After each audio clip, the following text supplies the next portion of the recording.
চলেন তাহলে আমরা আমাদের আজকের পড়া শুরু করি। আপনারা বেশ ভালো রেসপন্স করেছেন, ধন্যবাদ সবাইকে।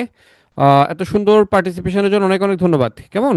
আহ, তাহলে আমরা আমাদের মুক্তিযুদ্ধ ভিত্তিক ভাষা আন্দোলন, মানে মুক্তিযুদ্ধ এবং ভাষা আন্দোলন ভিত্তিক যে সাহিত্য আছে, প্লাস হচ্ছে আজকে টোটাল 199 থেকে 200টার মতো স্লাইড। কেমন?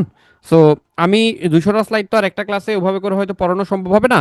আমি মার্ক করে দিয়ে যাব, আপনারা একটু দেখবেন। প্রথমে আসেন ভাষা আন্দোলন। ভাষা আন্দোলন ভিত্তিক নাটক। দেখেন, ভাষা আন্দোলনের উপর রচিত প্রথম নাটক হচ্ছে কবর। কবর নাটকটি কার? কবর নাটকের রচয়িতা হচ্ছে মুনির চৌধুরী। কবর নাটকের রচয়িতা কে? মুনির চৌধুরী। আর এটা ছাড়াও ভাষা আন্দোলন ভিত্তিক আরো একটা নাটক আছে, নাটকের নাম হচ্ছে বিবাহ। বিবাহ নাটকটা লিখেছেন মমতাজউদ্দিন আহমদ। কে লিখেছে? মমতাজউদ্দিন আহমদ। ঠিক আছে। কি প্রশ্ন ছিল করে রাখেন, নজরে পড়লে জানা থাকলে উত্তর বলবো। আরেক ফাল্গুন হচ্ছে উপন্যাস। ঠিক আছে। ভাষা আন্দোলন ভিত্তিক উপন্যাস আরেক ফাল্গুন। ভাষা আন্দোলন ভিত্তিক উপন্যাস কি? আরেক ফাল্গুন। ঠিক আছে। আরেক ফাল্গুন ভাষা আন্দোলন ভিত্তিক উপন্যাস। কেমন? এটা ছাড়া কি আছে? আর্তনাদ আছে, নিরন্তর ঘণ্টাধ্বনি আছে। আর্তনাদ কার? শওকত ওসমান। আর্তনাদ কার? শওকত ওসমানের। কেমন? এটা ছাড়া আছে নিরন্তর ঘণ্টাধ্বনি এবং জাবিত জীবন, দুইটাই হচ্ছে সেলিনা হোসেনের। নিরন্তর ঘণ্টাধ্বনি, জাবিত জীবন দুইটাই হচ্ছে সেলিনা হোসেনের। ঠিক আছে। ওকে। চরিত্র সব পড়তে হবে না, চরিত্র সবগুলো পড়তে হবে না, কিছু কিছু দেখতে পারেন আর কি। কেমন? আচ্ছা। ভাষা আন্দোলনের প্রেক্ষাপটে রচিত উপন্যাসগুলো হচ্ছে কি? আরেক ফাল্গুন, আর্তনাদ, নিরন্তর ঘণ্টাধ্বনি, তারপর হচ্ছে যাপিত জীবন। আর্তনাদ কার লেখা? আর্তনাদ হচ্ছে শওকত ওসমানের লেখা। শওকত ওসমানের লেখা। কেমন? নিরন্তর ঘণ্টাধ্বনি, যাপিত জীবন। আচ্ছা, আপনাদেরকে শওকত ওসমানকে আমি পড়াইছিলাম? শওকত ওসমান তো পড়াই নাই না? আচ্ছা, শওকত ওসমানের উপন্যাসগুলো একটু মনে রাখবেন।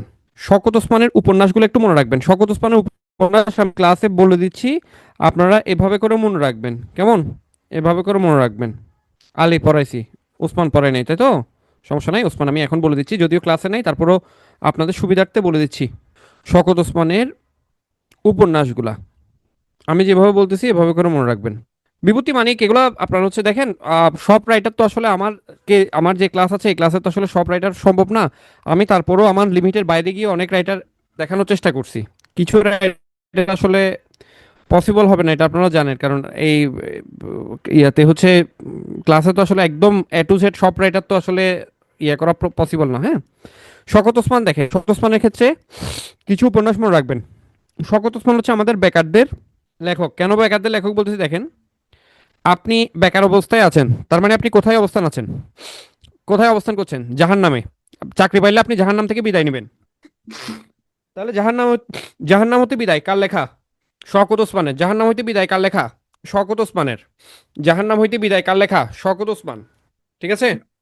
Very good. জাহান্নাম হইতে বিদায় শওকত ওসমান। তাহলে আপনি এখন যে জায়গায় আছেন সেটা কি? আপনি এখন বেকার অবস্থায় আছেন না, এখন আপনার চারপাশে যারা আছে সবাই হচ্ছে নেকড়ে, মানে আপনার আত্মীয় স্বজন আর কি, যারা সকাল বিকাল জিজ্ঞেস করে তুমি চাকরি পাইছো, তোমার চাকরি হয়েছে, তার মানে এগুলো হচ্ছে নেকড়ে। আপনি এখন নেকড়ে অরণ্যে বাস করছেন। ঠিক আছে। দুই সৈনিক আপনাকে রক্ষা করে চলেছে, সেই দুই সৈনিক হচ্ছে আপনার জননী এবং আপনার পিতা। তাহলে জননী কার লেখা? শওকত ওসমানের লেখা উপন্যাস। নেকড়ে অরণ্য কার লেখা? শওকত ওসমানের লেখা। দুই সৈনিক কে কে? আপনার মা বাবা। শওকত ওসমানের লেখা। ঠিক আছে। এখন আপনি কৃতদাস অবস্থায় আছেন, চাকরি পাইলে আপনি একটা হাসি দিবেন, সেই হাসিটা হবে কৃতদাসের হাসি। ঠিক আছে। ওকে। তাহলে এগুলো সবগুলোই হচ্ছে কি? শওকত ওসমানের লেখা উপন্যাস। তাহলে শওকত ওসমানের লেখা উপন্যাসগুলোর নাম বলেন তো কি কি? অনেকগুলো উপন্যাসের নাম আমি বলে দিলাম, বলেন। ওনার মুক্তিযুদ্ধ ভিত্তিক উপন্যাসগুলো হচ্ছে জাহান্নাম হইতে বিদায়, দুই সৈনিক, নেকড়ে অরণ্য এবং জলাঙ্গি। এবং ভাষা আন্দোলন ভিত্তিক উপন্যাস হচ্ছে আর্তনাদ। এখন আপনার আর্তনাদ কেউ দেখছে না, কারণ আপনার কথা বলার তো অধিকার নাই, আপনার এখন ভাষা নাই কথা বলার, তাই ভাষা আন্দোলন ভিত্তিক ইয়া হচ্ছে কি? আর্তনাদ। মনে থাকবে? মনে থাকবে। তবে হচ্ছে জননী হচ্ছে ওনার শ্রেষ্ঠ উপন্যাস, এটা মনে রাখবেন। জননী ওনার শ্রেষ্ঠ উপন্যাস। ঠিক আছে। আশা করতেছি শওকত ওসমান আর এন্টায়ার লাইফে ভুলবেন না আর কি। শওকত ওসমান মনে থাকবে। এবার দেখেন চলচ্চিত্র। জীবন থেকে নেয়া। এতে প্রথমবার আমার সোনার বাংলা গানটা ব্যবহার করা হয়, রচয়িতা হচ্ছে আপনার হচ্ছে জহির রায়হান। আর ভাষা আন্দোলন ভিত্তিক কবিতা হচ্ছে কাঁদতে আসিনি, ফাঁসির দাবি নিয়ে এসেছি, এটা হচ্ছে মাহবুল আলম চৌধুরীর কবিতা। এটা ছাড়া স্মৃতিস্তম্ভ আলাউদ্দিন আল আজাদ আমরা পড়েছিলাম। স্মৃতিস্তম্ভ কবিতাটা কোন কাব্যগ্রন্থের অন্তর্গত পড়েছিলাম আমরা? স্মৃতিস্তম্ভ কোন কাব্যগ্রন্থের অন্তর্গত আমরা পড়েছিলাম? মানচিত্র, তাই না? মানচিত্র। ঠিক আছে, আমরা অলরেডি এগুলো পড়ে আসছি, কিন্তু হ্যাঁ এগুলো আমরা অলরেডি পড়ে আসছি। বর্ণমালা, আমার দক্ষিণী বর্ণমালা, এটা হচ্ছে শামসুর রহমানের। শামসুর রহমান বানানটা দেখেন, শামসুর রহমান। আচ্ছা, এখানে এমডি নূর নবী বলছেন মান মানচিয়ে, মানচিয়ে না মানচিত্র, এর উপর যদি মাত্রা না থাকে তখন এটা এ হয়ে যায়, আর মাত্রা থাকলে তখন সেটা হবে তরফলা। কেমন? আপনি তো যেমন ছাত্রলীগকে অনেকে লেখে ছায়ালিক, এটা তো ছায়ালিক না, তরফলা হবে, তাই না? মাত্রা হচ্ছে একটা শব্দের শার্ট প্যান্ট। এখন আপনি যদি যে অক্ষরটা লিখতেছেন সে অক্ষরটাকে যদি আপনি মাত্রা না দেন, তার মানে সেটাকে আপনি বিবস্ত্র অবস্থায় খাতার মধ্যে প্রেজেন্ট করছেন। এটা মনে রাখবেন। কেমন? ও, এই তো নাইস, এখন ঠিক আছে, পারফেক্ট। এটা কেন বলে দিলাম জানেন? হয়তো আপনার মনে হতে পারে স্যার আপনি এই ক্লাসের মধ্যে এই জিনিস কেন বললেন। এটা বললাম হচ্ছে বড় জায়গা, বড় বিপদ থেকে বাঁচাইলাম আপনাকে। দেখবেন আপনি একদিন বাংলাদেশের অনেক বড় কিছু হবেন, কিন্তু আপনি ফেসবুকে স্ট্যাটাস দিবেন ছায়ে ছায়ে আমি যখন ছায়ে ছিলাম, তখন কিন্তু মান সম্মান থাকবে না, হ্যাঁ, এই জন্য। ওকে, আমি জানি সমস্যা নাই, আপনারা অনেক ভালো, আপনারা মাইন্ড করেন না, আমি জানি, সেজন্যই আমি আসলে সাহস পাই আপনাদেরকে নিয়ে দুষ্টামি করে শেখানোর জন্য আর কি। ঠিক আছে। আচ্ছা, একটা কথা বলেন তো আমাকে, ফিজিক্সের একটা টিচার একটু ভাইরাল হলো না এই আজকে কালকের মধ্যে, দেখছেন নাকি এটা? ওই যে ফিজিক্সের একটা টিচার, কি জানি নাম, এটা কোথায় বাড়ি কোথায়, এটা জানি না, ফেসবুক আমি দেখলাম। দেখছেন আপনারা? এফবি নাই? কিরে, কেউ দেখেন নাই এই এত ভাইরাল একটা টিচার যে নেচে নেচে ফিজিক্স পড়াচ্ছিল, নেচে নেচে যে ফিজিক্স পড়াচ্ছিল? এফবি যাদের নাই তাদের খুব ভালো, খুবই ভালো, থ্যাংক ইউ। আচ্ছা, যারা দেখছেন তারা বলেন আপনারা কি উনি যে ওনাকে নিয়ে যে সমালোচনা করা হচ্ছে বা ওনাকে নিয়ে সবাই যে ফান করতেছে, যে ওনাকে জোকার টোকার বলতেছে, এগুলো কি আপনারা কি আপনারা কি তার সাথে একমত নাকি দ্বিমত আছে আপনাদের, বলেন? এসএসসি টেক্সট বুকের ওটা আমি বলবো। টেক্সট বুকটা অ্যাসাইনমেন্ট দেওয়া হয়েছে আপনাদেরকে, টেক্সট বুকের ক্ষেত্রে হচ্ছে আপনার সিলেবাস ধরে টেক্সট বুকটা নোট করতে বলেছিলাম, পাঠ পরিচিতির প্রথম লাইন, কবি পরিচিতি এবং শব্দ অর্থ। দ্বিমত? আমিও দ্বিমত। লাফালাফি কেমন লাগছে ইস্যুটা ওটা না, ইস্যুটা হচ্ছে ভাই দেখেন, ফিজিক্স টাফ একটা সাবজেক্ট।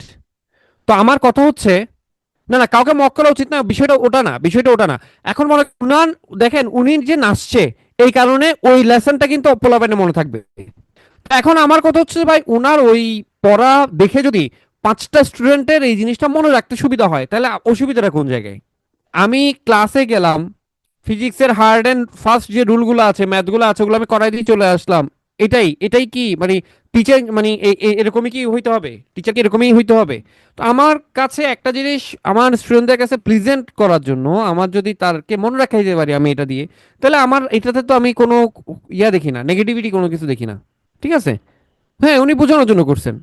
হ্যাঁ। আর সবচেয়ে বড় বিষয় হচ্ছে স্টুডেন্টরা তো এই জিনিসটা ভুলবে না যে স্যার কোথায়, ওরে স্যার ওখানে নাচছিল, কখন নাচছিল, ওই যে এটা এটা বলতে গিয়ে নাচছিল, মনে থাকবে তো। ঠিক আছে। ওকে। না, আমি চিন্তা করছিলাম কালকে আপনাদেরকে এটা নিয়ে কোশ্চেন করব, কালকে ভুলে গেছিলাম, আজকে চিন্তা করলাম একটু আপনাদের সাথে কথা বলে দেখি আপনাদের আসলে মতামত একই কিনা। লাইভ ক্লাস করলে আমি ভাইরাল, আমি ভাইরাল হওয়া যেত ভাই, কিন্তু এই জিনিসটা সত্যি খারাপ লাগছে ওনাকে, ওনাকে অনেকেই, অনেক টিচারকেও দেখলাম, একটা টিচার ওনাকে নিয়েও দেখলাম হচ্ছে যে একটা টিচার আরেকটা টিচারকে নিয়েও এরকম করতেছে, কেন রে ভাই? আশ্চর্য এটা।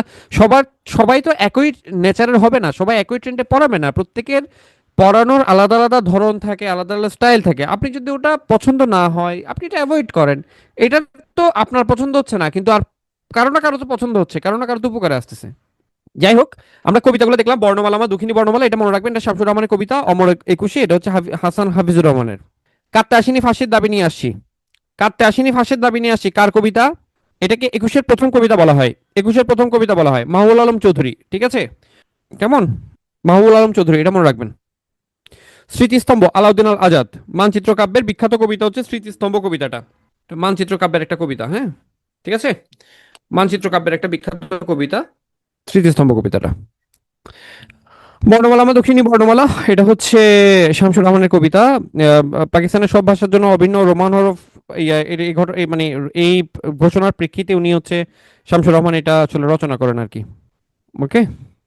দেখেন, ভাষা আন্দোলনের প্রেক্ষাপটে রচিত কিছু গল্প আছে, গল্পগুলোর মধ্যে একুশের গল্প, আমরা একটা প্রশ্ন প্রায়শ পরীক্ষাতে আসতে দেখা যায়, তপু চরিত্রটা কোন গল্পের? এটা হচ্ছে জহির রায়হানের একুশের গল্প, ছোট গল্প, এটা একটা একুশের গল্প, হ্যাঁ, একুশের গল্প। এটা ছাড়া আপনার যেটা সর্দার জয়নুদ্দিনের খরস্রোত, এটা মনে রাখবেন। কয়েকটি রজনীগন্ধা মর্তুজা বশীরের, এটা একটু ভালো করে মনে রাখবেন। কয়েকটি রজনীগন্ধা মর্তুজা বশীরের লেখা, এটা একটু মনে রাখবেন। ভাষা আন্দোলন গেল, এবার আসেন মুক্তিযুদ্ধ ভিত্তিক গ্রন্থ।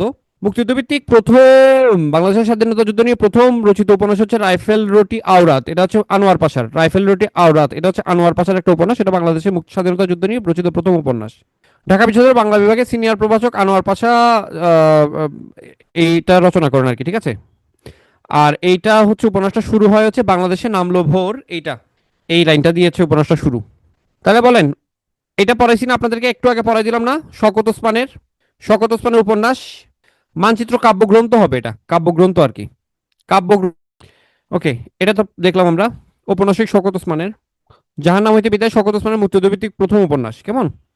এগুলো কার লেখা বলেন, আমি নাম বলবো না, এটা কার লেখা, এগুলো সবগুলো কার লেখা? না কাহিনী আপনারা জানার জন্য পড়তে পারেন, পরীক্ষার জন্য খুব বেশি গুরুত্বপূর্ণ না, জাস্ট জানার জন্য পড়তে পারেন। এগুলো হচ্ছে হুমায়ুন আহমেদ। এগুলো এখানে মুভি দেখেছেন কয়টা? এখানে যে মুভিগুলো হয়েছে, মুভি কয়টা দেখেছেন আপনারা বলেন? ও, ছবিতে লেখা আছে না? আচ্ছা, সব এই সব কত বড় মিথ্যুক, সব বলে। নির্বাসন সিনেমা হয়েছে নাকি? আমি তো দেখি নাই। নির্বাসন সিনেমা কে দেখছে? কি বললো সব? নির্বাসন সিনেমা কে দেখছে? তো এই যে সব বললো, এই যে পরের গুলো এখন বলছে, পরের গুলো মিথ্যুক মিথ্যাবাদী। মিথ্যাবাদী না, আসলে হচ্ছে অতি উত্তেজনা, উত্তেজনায় বলে ফেলছে সবগুলা। কেমন? অতি উত্তেজনা হানিকর। কেমন? এখানে আমি সিনেমা দেখছি আগুনের পরশমণি, শ্যামল ছায়া, অনিল বাগচির একদিন, এই তিনটা দেখছি। জ্যোৎস্না ও জননীর গল্প সিনেমা হয়েছে কিনা আমার জানা নেই, নির্বাসন সিনেমা হয়েছে কিনা আমার জানা নেই। আচ্ছা, এবার আমারে বলেন, এখানে যে সিনেমাগুলো দেখছেন আপনার সবচেয়ে ফেভারিট কোনটা? এখানে যে তিনটা সিনেমা, বলেন এখানে কোনটা ফেভারিট? ফেভারিট কোনটা আপনার? আমার ফেভারিট হচ্ছে আগুনের পরশমণি, শ্যামল ছায়া। আমার ফেভারিট হচ্ছে আগুনের পরশমণি, শ্যামল ছায়াও ভালো হয়েছে, তবে আমার আগুনের পরশমণিটা বেশি ভালো লাগছে। যারা এই মুভিগুলো দেখেন নাই, অবশ্যই অবশ্যই মুভিগুলো দেখে নেবেন। চমৎকার চমৎকার মুভি, অসম্ভব ভালো লাগার। দেখেন, সৈয়দ শামসুল হক, বাংলা সাহিত্যের সব্যসাচী লেখক নামে পরিচিত সৈয়দ শামসুল হকের উপন্যাস, মুক্তিযুদ্ধ ভিত্তিক উপন্যাস হচ্ছে দেখেন নিষিদ্ধ লোবান, নীল দংশন, দ্বিতীয় দিনের কাহিনী, ত্রাহি। বিশেষ করে নিষিদ্ধ লোবানটা গুরুত্বপূর্ণ, কারণ নিষিদ্ধ লোবান অবলম্বনে গেরিলা, আপনাদের প্রিয় জয়া হোসেন যেখানে অভিনয় করেছেন। হ্যাঁ, আগুনের পরশমণিতে আসাদুজ্জামান নূর ছিলেন, বিপাশা হায়াত ছিলেন, আবুল হায়াত ছিলেন। হ্যাঁ, আগুনের পরশমণি লাস্টে আসলে কান্না পাই অনেক, আপনার মন অনেক সফট, বোঝা যাচ্ছে আমার মতো। ঠিক আছে। হ্যাঁ, ওটা সেরা মুভি হবে তো, ওখানে জয়া আহসান আছে, ওটা সেরা হবে না? ওটা সেরা না হলেও সেরা হবে তো, আমি জানি। জয়া আহসান আপনার ত্রাস? ও আচ্ছা, আমি তো ও, আচ্ছা, আমি তো ত্রাস মনে করছি। আমি হচ্ছে পিটাইতে দৌড়াই আপনাদের। আচ্ছা, তাহলে লিখিত লোবান, নীল দংশন, দ্বিতীয় দিনের কাহিনী, ত্রাহি, এগুলো হচ্ছে সৈয়দ শামসুল হকের। কেমন? এই যে আর চলে আসছে সৈয়দ শামসুল হক। সৈয়দ শামসুল হক হচ্ছে নিষিদ্ধ লোবান রচনা করেছে 1919 সালের আগস্ট মাসে, বাংলাদেশের মুক্তিযুদ্ধে গড়ে উঠেছে। এটা প্রকাশিত হয়েছে 1981-তে। এগুলো তো গুরুত্বপূর্ণ না, জাস্ট এমনি জানার জন্য আর কি। নাসিরুদ্দিন ইউসুফ এটা নিয়ে হচ্ছে গেরিলা মুভিটা ইয়ে করেন আর কি। এটা তো সবাই দেখছেন। রইসকে সবাই দেখছেন না? রইস রইস হচ্ছে হাঙ্গর নদীর গ্রেনেড, হাঙ্গর নদীর গ্রেনেড এবং যুদ্ধ। সেলিনা হোসেনের লেখা উপন্যাস হচ্ছে হাঙ্গর নদীর গ্রেনেড এবং যুদ্ধ, হাঙ্গর নদীর গ্রেনেড এবং যুদ্ধ। পরীক্ষাতে আসছে না রে এটা? আসছে বলছিলাম, আসছে না? বিসিএস আসছে না? কার লেখা? কার লেখা? যাত্রা কার লেখা? শওকত আলী, ঠিক আছে, শওকত আলী।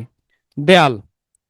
দেখেন, দেয়াল কিন্তু দুটো আছে, একটা হচ্ছে হুমায়ুন আহমেদের লেখা শেষ উপন্যাস হচ্ছে দেয়াল, আর আবু জাফর শামসুদ্দিনের মুক্তিযুদ্ধ ভিত্তিক উপন্যাসের নাম হচ্ছে দেয়াল। আবু জাফর শামসুদ্দিনের মুক্তিযুদ্ধ ভিত্তিক উপন্যাসের নাম হচ্ছে দেয়াল।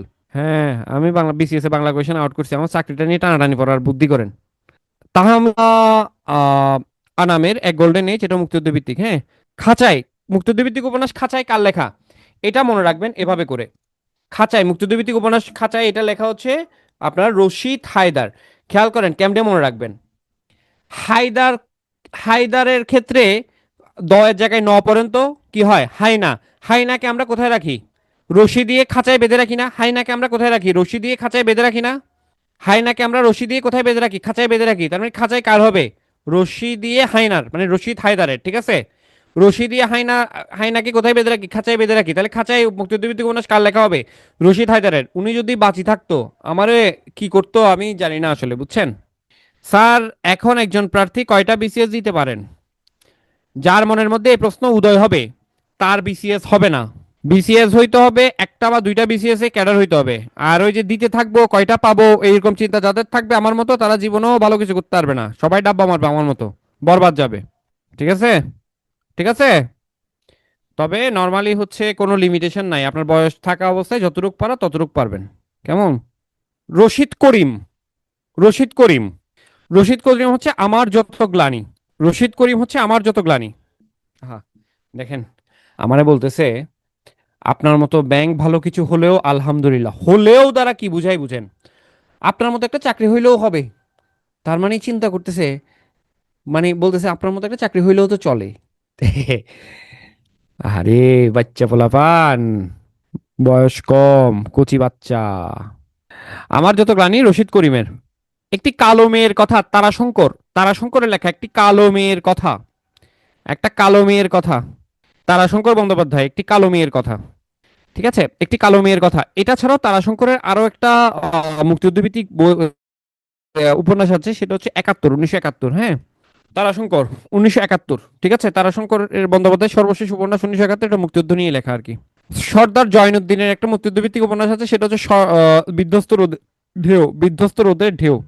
এছাড়া সুনীলের পূর্ব পশ্চিম উপন্যাসও হচ্ছে মুক্তিযুদ্ধের সময়, মুক্তিযুদ্ধ যে সময়গুলো সেটা চিত্রিত হয়েছে আর কি। কালো ঘোড়া হচ্ছে ইমদাদুল হক মিলনের উপন্যাস। জীবন আমার বোন, এটা পরীক্ষাতে আসবে।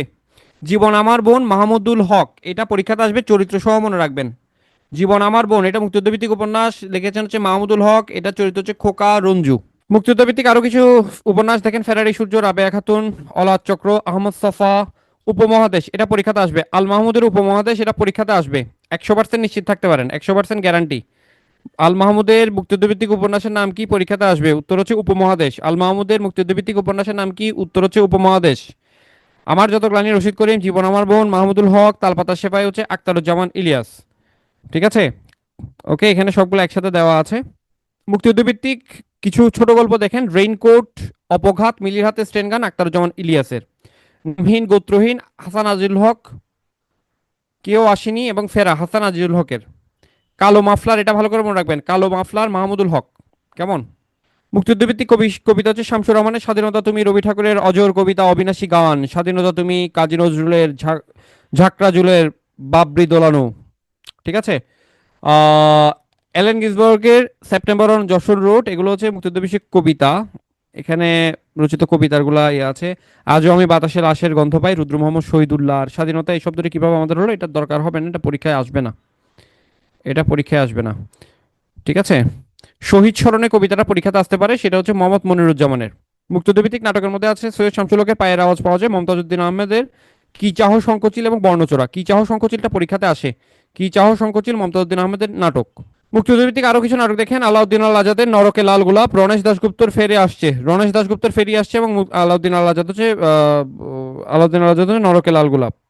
তরঙ্গভঙ্গ সৈয়দ ওয়ালিউল্লাহ, এটা মুক্তিযুদ্ধভিত্তিক নাটক। সবগুলো নাটক এখানে একসাথে দেওয়া আছে।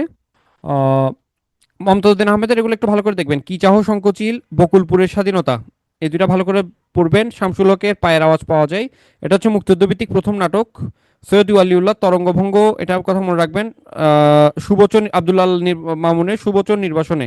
ঠিক আছে, ওকে। মুক্তিযুদ্ধভিত্তিক স্মৃতিকথা, 71 দিনগুলি জাহানারা ইমামের, 71-এর ডায়েরি হচ্ছে সুফিয়া কামালের। মুক্তিযুদ্ধভিত্তিক স্মৃতিকথা ফেরারি ডায়েরি হচ্ছে আলাউদ্দিন আল আজাদের। আমি বিজয় দেখেছি এম আর আক্তার মুকুলের। নীলিমা ইব্রাহিমের হচ্ছে আমি বীরঙ্গনা বলছি। মুক্তিযুদ্ধভিত্তিক প্রবন্ধের মধ্যে হচ্ছে বন্দি শিবির থেকে শামসুর রহমানের। ওকে, আচ্ছা। মুক্তিযুদ্ধভিত্তিক চলচ্চিত্র, মুক্তিযুদ্ধভিত্তিক বাংলাদেশের মুক্তিযুদ্ধের উপর নির্মিত প্রথম মুক্তিপ্রাপ্ত চলচ্চিত্র হচ্ছে ওরা 11 জন।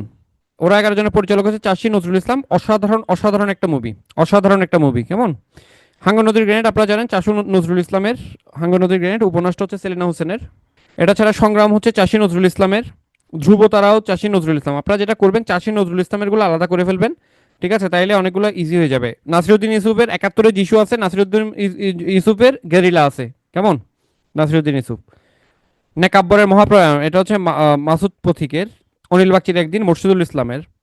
আগুনের পরশমণি হুমায়ুন আহমেদের। ঠিক আছে, কলমিলতা শহীদুল হক খানের। ধীরে বহে মেঘনা, এটা পরীক্ষাতে আসবে, আলমগীর কবিরের। ধীরে বহে মেঘনা, এটা হচ্ছে আলমগীর কবিরের মুক্তিযুদ্ধ। ঠিক আছে, এটা পরিচালক হচ্ছে আলমগীর কবির। হৃদয় 71 সাদেক সিদ্দিকীর। নদীর নাম মধুমতি, এটা পরীক্ষাতে আসতে পারে, এটা হচ্ছে তানবীর মোকাম্মেলের। জীবন ঢুলিও তানবীর মোকাম্মেলের। জয়যাত্রা হচ্ছে তৌকির আহমেদের। আপনারা আশা করি দেখেছেন, আমি মুভিটা দেখেছি, জয়যাত্রা মুভিটা ভালো মুভি। খেলাঘর হচ্ছে মোরশেদুল ইসলামের। এখানে মুক্তিযুদ্ধভিত্তিক চলচ্চিত্রগুলো একসাথে দেওয়া আছে। আমি একটু প্রশ্ন করে করে জিনিসগুলো নেই, তাইলে আপনার চলে আসবে বিষয়গুলো। কেমন? আমি আর এগুলো একই জিনিস বারবার আসবে, আমি দেখাচ্ছি না। আমি কিছু প্রশ্ন করব, প্রশ্ন করে নিব আর কি। পত্রপত্রিকাতে যাওয়ার আগে আমি মুক্তিযুদ্ধ থেকে কিছু প্রশ্ন করছি, আমার প্রশ্নের উত্তরগুলো আপনারা একটু দিবেন, তাইলেই হয়ে যাবে এটা। কারণ এখানে অনেকগুলো পড়াই আসলে বেসিক্যালি আপনাদের পরিচিত আর কি। হ্যাঁ, পরিচিত। তো একই জিনিস আসলে রিপিট করার চাইতে আমি আপনাদের সাথে যদি প্রশ্ন করে কোয়েশ্চেন আনসারের মাধ্যমে যদি এগুলো পড়াই, তাহলে জিনিসটা আসলে বেশি মনে থাকবে। কেমন? আচ্ছা, তাহলে আমরা একটু শুরু করি, কিছু প্রশ্ন নিয়ে নিই। ওকে, রেডি তো? বলতেছি, কিছু প্রশ্ন করছি। কেমন? মুক্তিযুদ্ধ ভিত্তিক উপন্যাস কালো ঘোড়া কার লেখা? কালো ঘোড়া। মুক্তিযুদ্ধ ভিত্তিক উপন্যাস কালো ঘোড়া ইমদাদুল হক মিলনের। কালো ঘোড়া কার লেখা? ইমদাদুল হক মিলনের। কালো ঘোড়া কার লেখা? ইমদাদুল হক মিলনের। ইমদাদুল হক মিলনের, ঠিক আছে। খাঁচাই কার রচনা? খাঁচাই। মুক্তিযুদ্ধ ভিত্তিক উপন্যাস খাঁচাই কার রচনা? খাঁচাই। মুক্তিযুদ্ধ ভিত্তিক উপন্যাস খাঁচাই। খাঁচাই কার রচনা? রশিদ হায়দার। জাহান্নম হইতে বিদায় কার রচিত উপন্যাস? জাহান্নম হইতে বিদায় কার রচিত উপন্যাস? মুক্তিযুদ্ধভিত্তিক প্রথম উপন্যাসের নাম কি? মুক্তিযুদ্ধভিত্তিক প্রথম উপন্যাসের নাম কি? মুক্তিযুদ্ধভিত্তিক প্রথম উপন্যাসের নাম কি? রাইফেল রুটি আওরাত। রাইফেল রুটি আওরাত আনোয়ার পাশার। রাইফেল রুটি আওরাত আনোয়ার পাশার, ঠিক আছে। তালপাতার সেপাই কার রচিত উপন্যাস? তালপাতার সেপাই কার রচিত উপন্যাস? জীবন আমার বোন কার রচনা? জীবন আমার বোন কার রচনা? জীবন আমার বোন। জীবন আমার বোন কার রচনা? মাহমুদুল হক। মুক্তিযুদ্ধভিত্তিক উপন্যাস দেয়াল কে লিখেছেন? মুক্তিযুদ্ধভিত্তিক উপন্যাস দেয়াল কে লিখেছেন? মুক্তিযুদ্ধভিত্তিক দেয়াল কে লিখেছেন? আবু জাফর শামসুদ্দিন। আবু জাফর শামসুদ্দিন। একটি কালো মেয়ের কথা কার রচনা? একটি কালো মেয়ের কথা কার রচনা? তারাশঙ্কর। একটি কালো মেয়ের কথা কার রচনা? তারাশঙ্কর। একটি কালো মেয়ের কথা কার রচনা? তারাশঙ্কর। তারাশঙ্কর। তারাশঙ্কর। একটি কালো মেয়ের কথা। তারাশঙ্কর। কেমন? মুক্তিযুদ্ধ প্রেক্ষাপটে রচিত নাটকের নাম বলবেন এখন। কি চাহ শঙ্খচিল কার কার রচনা? কি চাহ শঙ্খচিল কার রচনা? বকুলপুরের যাত্রী কার রচনা? বকুলপুরের যাত্রী কার রচনা? বকুলপুরের যাত্রী কার রচনা? তাও মমতাজ। কি চাহ শঙ্কর ছিল মমতাজ। বকুলপুরের, এটাও হচ্ছে কি মমতাজের, ঠিক আছে। কেমন? ওকে, আরেকটা মনে রাখবেন, এটা পড়াই নাই আমি, কিন্তু পরীক্ষাতে আসবে। মুক্তিযুদ্ধভিত্তিক নাটক মনে রাখবেন, এটা এটা এটা ভালো করে মনে রাখবেন। কিংসুক যে মরুতে, এই নাটকটা কার লেখা? কিংসুক যে মরুতে, এই নাটকটা মোহাম্মদ এহসানুল্লাহ লেখা। মোহাম্মদ এহসানুল্লাহ। মোহাম্মদ এহসান উল্লাহ। কিংসুক যে মরুতে মোহাম্মদ এহসান উল্লাহ। কিংসুক যে মরুতে মোহাম্মদ এহসান উল্লাহ। একজন স্যারের ক্লাস পুরো শেষ হয়ে যাচ্ছে ভেবে কেমন খারাপ লাগতেছে। আসেন একসাথে কান্না করি। তো আপনারা তো সব পারেন, আপনাদের আর কি কি জিজ্ঞেস করবো? সবই তো পারেন রে ভাই, কি জিজ্ঞেস করবো বলেন তো? আবার তোরা মানুষ হও কার পরিচালনা? আবার তোরা মানুষ হও সিনেমাটা কে পরিচালনা করেন? এটা হচ্ছে খান আতাউর রহমান, মনে রাখবেন। খান আতাউর রহমান। খান আতাউর রহমান। খান আতাউর রহমান। আবার তোরা মানুষ হও খান আতাউর রহমান, ঠিক আছে। খান আতাউর রহমান, আবার তোরা মানুষ হও, এটা মনে রাখবেন। আরেকটা মনে রাখবেন, অরুণোদয়ের অগ্নিসাক্ষী একটা মুভি আছে মুক্তিযুদ্ধ ভিত্তিক, অরুণোদয়ের অগ্নিসাক্ষী। এটা সুভাষ দত্তের। এটা সুভাষ দত্ত।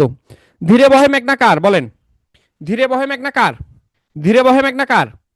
ধীরে বহে মেঘনা হচ্ছে আলমগীর কবির। ওকে, চলেন আমরা পত্রপত্রিকা, উক্তি, ছদ্মনাম এগুলো একটু দেখে ফেলি। পত্রিকা বেঙ্গল গ্যাজেট। দিগদর্শন পত্রিকা কে লিখছিল বলেন তো? দিগদর্শন পত্রিকার সম্পাদক কে ছিল?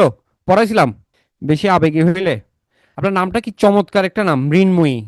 কি অসাধারণ নাম। আরেকটা আরেকটা দেখেন, মার্শম্যানের নাম দিছে মার্শ মুয়ান। তার মা বাপ তার নামটা অনেক কষ্ট করে রাখছিল, মার্শ মুয়ান। নতুন করে ষষ্ঠী করাইছে বেটার। দিগদর্শন মার্শম্যান। আরেকটা কোনটা?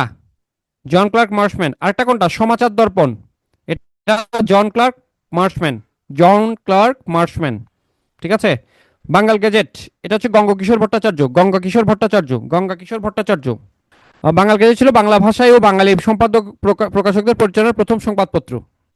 সংবাদ কুমুদি, এটা ছিল কার? রাজা রামমোহন, ঠিক আছে। সংবাদ প্রভাকর ঈশ্বরচন্দ্র গুপ্ত। সংবাদ প্রভাকর ঈশ্বরচন্দ্র গুপ্ত। বাংলা ভাষায় প্রথম দৈনিক পত্রিকা ছিল এটি, মনে রাখবেন। বাংলা ভাষায় প্রথম দৈনিক পত্রিকা ছিল এটি, খুবই গুরুত্বপূর্ণ ইনফরমেশন। বাংলা ভাষায় প্রথম দৈনিক পত্রিকার নাম হচ্ছে সংবাদ প্রভাকর, যেটার সম্পাদক ছিলেন ঈশ্বরচন্দ্র গুপ্ত, ঠিক আছে। ঠিক আছে। ওকে, এবার হচ্ছে আসেন ঈশ্বরচন্দ্র গুপ্তের ঘটনাগুলো একটু দেখেন। ঈশ্বরচন্দ্র গুপ্তের হচ্ছে যে সংবাদ প্রভাকর, আর কি কি আছে পত্রিকাগুলো দেখেন। ঈশ্বরচন্দ্র গুপ্তের পত্রিকাগুলো দেখেন আর কি কি আছে। সংবাদ সাধুরঞ্জন, ঠিক আছে, ভালো ভালো জিনিস আছে। জ্ঞান অন্বেষণ, দক্ষিণারঞ্জন মুখোপাধ্যায়। দক্ষিণারঞ্জন মুখোপাধ্যায়, কেমন? আমি এখান থেকে গুরুত্বপূর্ণ যেগুলো বলবো এগুলো একটু পড়বেন। জেমস আগাস্টাস হিকি হচ্ছে ওই বেঙ্গল গ্যাজেট, যেটা ইংরেজি ছিল সেটা। ও, তত্ত্ববোধিনী পত্রিকা, এটা এটা অসংখ্যবার পরীক্ষাতে আসছে, অসংখ্যবার পরীক্ষাতে আসছে তত্ত্ববোধিনীটা। ঠিক আছে। এশিয়ার প্রথম পত্রিকা বা ভারতবর্ষের প্রথম সংবাদপত্র ছিল বেঙ্গল গ্যাজেট, ওইটা কেমন। আর বাংলা ভাষার প্রথম পত্রিকা হচ্ছে দিগদর্শন। ঠিক আছে। বাংলা ভাষার ওইটা হচ্ছে মাসিক পত্রিকা ছিল। বাংলা ভাষার প্রথম সাপ্তাহিক পত্রিকা ছিল হচ্ছে সমাচার দর্পণ। কেমন। বাংলা ভাষার প্রথম দৈনিক পত্রিকা ছিল সংবাদ প্রভাকর। আমি কি বুঝাইতে পারছি? আমি কি বুঝাতে পারছি? এনকোয়ারার, তারপর হচ্ছে জ্ঞান অন্বেষণ, স্পেকটেটর, এগুলো ছিল ইয়ং বেঙ্গলের মুখপত্র পত্রিকা। ইয়ং বেঙ্গলের মুখপত্র পত্রিকা। দেয়াল কার উপন্যাস? দেয়াল আমার উপন্যাস, আমি লিখছি। এখনো পাবলিশ হয় না, কয়দিন পর পাবলিশ হবে, P2 এর ক্লাসগুলো শেষ হওয়ার পরে। দেয়াল কার উপন্যাস, ওটা উত্তর পেয়ে গেছেন, কমেন্টে আপনাকে উত্তর দিয়ে দেওয়া হয়েছে। দেয়াল দুইজন উপন্যাস, একটা হচ্ছে হুমায়ুন আহমেদ, একটা হচ্ছে আবু জাফর শামসুদ্দিন। কেমন। এটা 1843 হবে তত্ত্ববোধ, এটা ভাই একটু ভুল হয়েছে আর কি ভাই, বয়স হচ্ছে না, এটা 1843 হবে, তত্ত্ববোধনী পত্রিকা 1843। 1843। হ্যাঁ, লেখালেখি করি তো, প্রচুর প্রেমপত্র লিখি। আপনার দরকার হলে আমাকে দিন, আজকে ক্লাসের পর তো হচ্ছে বেকার হয়ে যাবো তো, টাকা পয়সা দিবেন। প্রতি পত্র হচ্ছে আপনার 2000 টাকা করে দিবেন, আমি হচ্ছে সুন্দর টাইপ টুপ করে লিখে স্ক্যান করে পাঠিয়ে দিব আপনাকে। কেমন। আচ্ছা, তো তত্ত্ববোধিনী পত্রিকা এটা কিন্তু পরীক্ষাতে প্রশ্ন আসে। কেমন। তত্ত্ববোধিনী পত্রিকা এটা হচ্ছে 1843, এটা ভালো করে মনে রাখবেন। এটা পরীক্ষাতে প্রশ্ন আসে। এই তত্ত্ববোধিনী পত্রিকায় দেখেন এখানে 1843 আছে, কিন্তু ওখানে উপরে লিখতে ভুল হয়েছে আর কি। কেমন। তত্ত্ববোধিনী পত্রিকার ক্ষেত্রে সবচেয়ে গুরুত্বপূর্ণ হচ্ছে অক্ষয় কুমার দত্ত। সম্পাদকের ক্ষেত্রে অক্ষয় কুমার দত্তের নামটা ভালো করে মনে রাখবেন, অক্ষয় কুমার দত্ত। অক্ষয় কুমার দত্ত ছিলেন সম্পাদক। এই যে ইম্পর্টেন্ট বলে দিচ্ছি তো। ঢাকা প্রকাশ, এটা মনে রাখবেন। ঢাকা প্রকাশ, ঢাকা থেকে প্রকাশিত প্রথম সংবাদপত্র হচ্ছে ঢাকা প্রকাশ। এটার সম্পাদক ছিলেন কবি কৃষ্ণচন্দ্র মজুমদার। গ্রাম বার্তা প্রকাশিকা, গ্রাম বার্তা প্রকাশিকা বাংলা ভাষার একটি সাপ্তাহিক পত্রিকা, যা 1863 সালে কাঙ্গাল হরিনাথ মজুমদার দ্বারা কুষ্টিয়ার কুমারখালী থেকে প্রকাশিত হতো। গ্রাম বার্তা প্রকাশিকার সম্পাদক ছিলেন কাঙ্গাল হরিনাথ মজুমদার। বঙ্গদর্শন, বঙ্গদর্শন হচ্ছে এখানে এখানে অনেকজন আসলে কি ছিলেন, বঙ্গদর্শনে বেসিক্যালি আসলে অনেকজনই আপনার সম্পাদক ছিলেন। তবে বঙ্গদর্শনের ক্ষেত্রে আমরা কার কার কথা মনে রাখবো, বঙ্কিমের কথা মনে রাখবো। ঠিক আছে। বঙ্কিমের কথা মনে রাখবো। ভারতী পত্রিকা খুব একটা দরকার নাই। সাধনা পত্রিকা, এটা একটু মনে রাখবেন, সাধনা পত্রিকাটা একটু মনে রাখবেন, সাধনা। কেমন। সাধনা পত্রিকাটা একটু মনে রাখবেন, এটা হচ্ছে সুধীন্দ্রনাথ ঠাকুর এবং এর পরবর্তীতে রবীন্দ্রনাথ ঠাকুর এটা সম্পাদনা করেন। প্রথমে সুবীন্দ্রনাথ ঠাকুর এবং পরবর্তী রবীন্দ্রনাথ ঠাকুর এটা সম্পাদনা করেন। সবুজ পত্র, বাংলায় চরিত্র প্রবর্তনে এই মানে পত্রিকাটা খুব গুরুত্বপূর্ণ ভূমিকা রাখে। এটা হচ্ছে প্রমোদ চৌধুরীর, গুরুত্বপূর্ণ, এটা প্রমোদ চৌধুরীর। ঠিক আছে। কল্লোলের, ওই যে বললাম পঞ্চপাণ্ডবরা হচ্ছে কল্লোল গোষ্ঠী ছিল। কল্লোলের সম্পাদক ছিল দীনেশ রঞ্জন দাস। কল্লোলের সম্পাদক ছিল দীনেশ রঞ্জন দাস। কেমন। কালীয় কলম, কালীয় কলম, ঠিক আছে, কালীয় কলম, প্রগতি, এগুলোর কথা একটু মনে রাখবো আমরা। হ্যাঁ। কালীয় কলম, প্রগতি, এগুলোর কথা একটু মনে রাখবো। কেমন। প্রেমেন্দ্র মিত্রের নামটা মনে রাখবেন। কালীয় কলম, প্রগতিতে প্রেমেন্দ্র মিত্রের নামটা মনে রাখবেন, প্রেমেন্দ্র মিত্র। ধূমকেতু কাজী নজরুলের, এটা তো আর বলার অপেক্ষা রাখে না। লাঙ্গল কাজী নজরুলের, নবযুগ কাজী নজরুলের, এগুলো তো আর বলার অপেক্ষা রাখছে না। শনিবারের চিঠি হচ্ছে সজনীকান্ত দাস, এটা একবার বিসিএস আসছিল। সজনীকান্ত দাস, শনিবারের চিঠি, শনিবারের চিঠি পত্রিকার সম্পাদক ছিলেন হচ্ছে সজনীকান্ত দাস। প্রগতি, প্রগতি হচ্ছে বুদ্ধদেব বসুর সম্পাদনায় এটা প্রকাশিত, প্রগতিটা বুদ্ধদেব বসুর। কবিতা, কবিতারও হচ্ছে বুদ্ধদেব বসু এবং প্রেমেন্দ্র মিত্র যৌথ ইয়াতে উদ্যোগে। এদের মধ্যে মাসিক সাপ্তাহিক দৈনিকের মধ্যে প্রথম যেটা ছিল সেটা দিবেন। মাসিক সাপ্তাহিক এবং দৈনিকের মধ্যে প্রথম পত্রিকা, বাংলা ভাষার প্রথম পত্রিকা ছিল দিগদর্শন, দিগদর্শনের নাম দিবেন। শিক্ষা পত্রিকার কথা আমরা পড়ছিলাম 1927 সালে আবুল হোসেনের সম্পাদনায় এটাই হইতো, প্রকাশিত। আপনার এই তিনটা খুব ভালো করে মনে রাখবেন। সুধাকর হচ্ছে শেখ আব্দুর রহিম মিহির। ঠিক আছে। সুধাকর এবং মিহির এই দুইটা থেকে একটা প্রশ্ন পরীক্ষাতে আসতে পারে। সুধাকর এবং মিহির, শেখ আব্দুর রহিম, শেখ আব্দুর রহিম। সুধাকর এবং মিহির, সুধাকর এবং মিহির, এই দুইটা ভালো করে মনে রাখবেন, শেখ আব্দুর রহিম। এই যে এখানে লেখা আছে। মুসলমান সম্পাদিত প্রথম পত্রিকা হচ্ছে সমাচার সভা রাজেন্দ্র, এটা।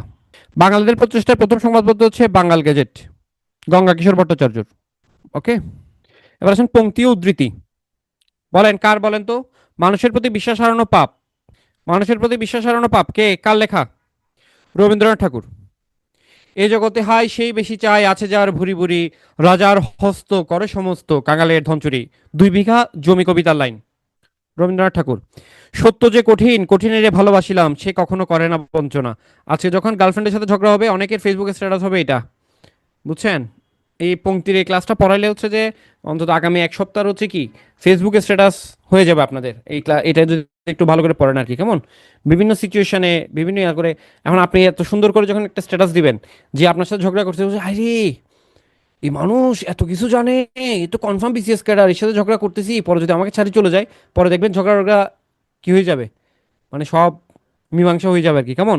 সো মাঝে মধ্যে এইসব মানে জ্ঞান গর্ভ স্ট্যাটাস দিয়ে নিজেকে একটু জাহির করবেন, তাহলে দেখবেন আপনার গুরুত্বটা বুঝতে পারবে। কিন্তু আপনার গুরুত্ব তো আপনি বুঝতেছেন, আপনার যে আসলে কোনো গুরুত্ব নাই, পড়ালেখা করেন না, সারাদিন ফেসবুকিং করেন, পড়া নাই লেখা নাই, চাকরির কোনো খবর নাই, হ্যাঁ ওগুলো তো আপনি জানেন। কিন্তু এরকম মাঝে মধ্যে এরকম কয়েকটা জ্ঞান গর্ভ স্ট্যাটাস দিলে দেখবেন যে আমি কি জিনিস হারিয়ে ফেলতে বসেছি, হাই খোদা, আমি কি জিনিস হারাতে বসেছি, কার সাথে আমি ঝগড়া করেছি, ঝগড়া আমি আমার সাথে করব কিন্তু তার সাথে আর করবো না, কেমন?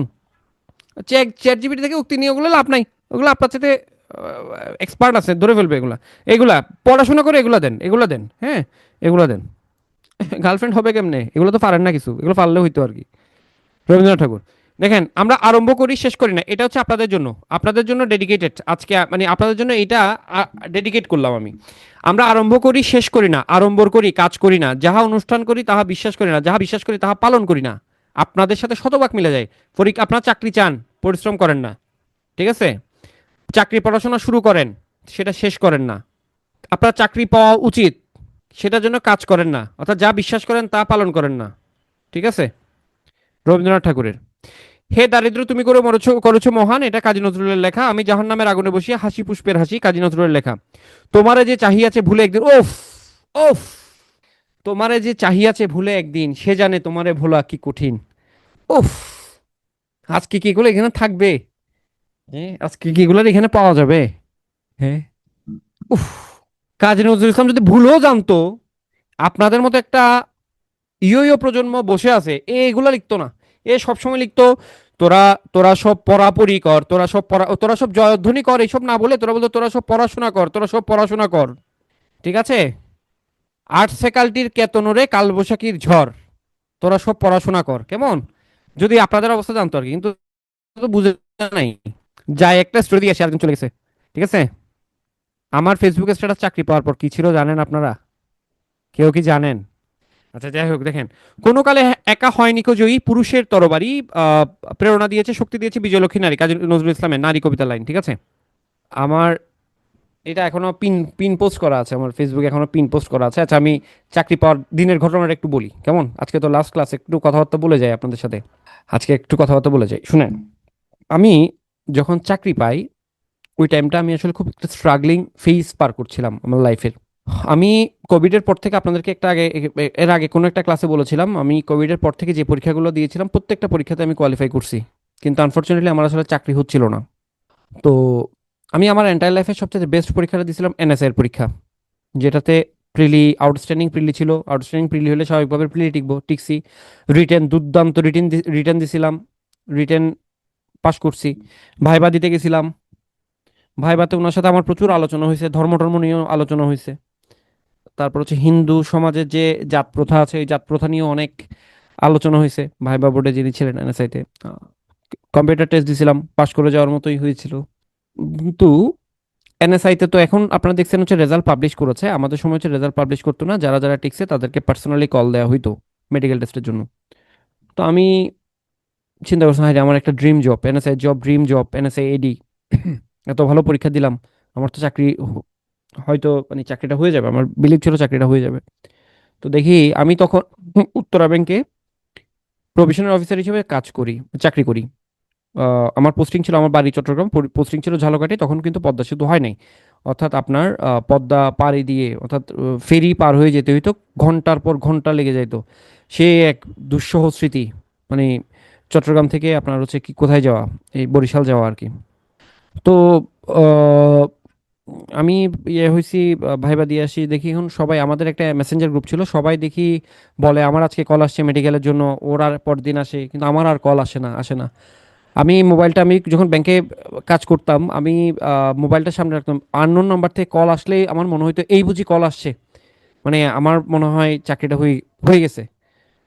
আননোন নাম্বার থেকে আমি মোবাইল রিংটোন দিয়ে রাখতাম, সারাদিন মোবাইলের দিকে তাকাই থাকতাম, ব্যাংকে যাইও সারাদিন বারবার মোবাইল দেখতাম কোনো আমি মিস করে গেছি কিনা, কোনো কল আসতেছে না কিনা। চার্জবিহীন মোবাইল রাখতাম না যদি আমাকে কল করে না পাই, এভাবে করে। পরে আমি বুঝলাম যে না, আমার আসলে হয় নাই, আমার কল আসবে না। আমি লিটারালি খুব ভেঙে পড়ছিলাম। তো ওখানে উত্তরা ব্যাংকে চাকরি করা অবস্থাতেই আসলে আমার বাংলাদেশ ব্যাংকের রিটার্নের রেজাল্ট পাবলিশড হয়। পরবর্তীতে আমার আসলে ভাইবার জন্য আমি কোয়ালিফাই করি, পরে ভাইবা দিয়ে আসছি। আমার এনএসআই পরীক্ষার তুলনায় এখানের পরীক্ষা অত ভালো হয়নি। তো আমি চিন্তা করছি আমার লাইফের বেস্ট পরীক্ষা যেখানে, সেই পরীক্ষাটা দিয়ে আমি যখন কোয়ালিফাই করতে পারলাম না, তাহলে আলটিমেটলি আমার হবে না, বাংলাদেশ ব্যাংক তো হওয়ার প্রস্তুতি আসে না। কারণ আমি তো এনএসআই পরীক্ষার চেয়ে অনেক অনেক বেটার পরীক্ষা দিয়েছিলাম। তো দিনটা ছিল বৃহস্পতিবার। আমি